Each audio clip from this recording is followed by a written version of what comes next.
আসসালামু আলাইকুম বন্ধুরা, আপনারা চায়না পিস্টন থেকে কিভাবে টানা ভলিউম সেটিং করবেন সেটি আপনারা একটু দেখুন। এখানে দেখুন আউটপুটের 3টে তার আছে। 3টে তার আমরা বের করে নিয়েছি।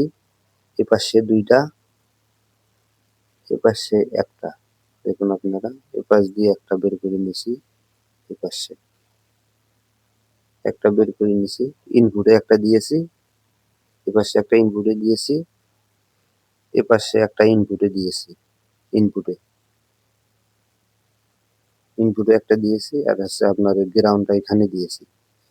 এই গ্রাউন্ডটা সরাসরি আপনাদের সার্কিটে গ্রাউন্ড ক্যাপাসিটর বোর্ডে গ্রাউন্ড আসছে, গ্রাউন্ড থেকে এখানে গ্রাউন্ড যাবে। যাওয়ার পরে আমাদের এই গ্রাউন্ডটা লাগতেছে না, এই গ্রাউন্ডটা লাগতেছে না, তাই আমরা মিক্সারের লাইনটা কিভাবে করব।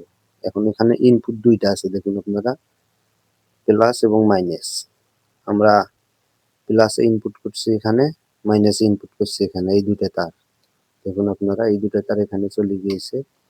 এখানে আমাদের আরসি সকেটে 1 2 যেটা লাইন থাকে সেটার মধ্যে আমরা এখানে গ্রাউন্ডটা শর্ট করে দিয়েছি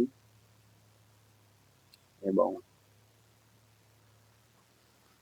এখানে দেখুন, এখানে একটা ইনপুট করছি আর এখানে একটা ইনপুট করছি। একটা সার্কিট থেকে এখানে ইনপুট করছি আর একটা সার্কিট থেকে এখানে ইনপুট করছি।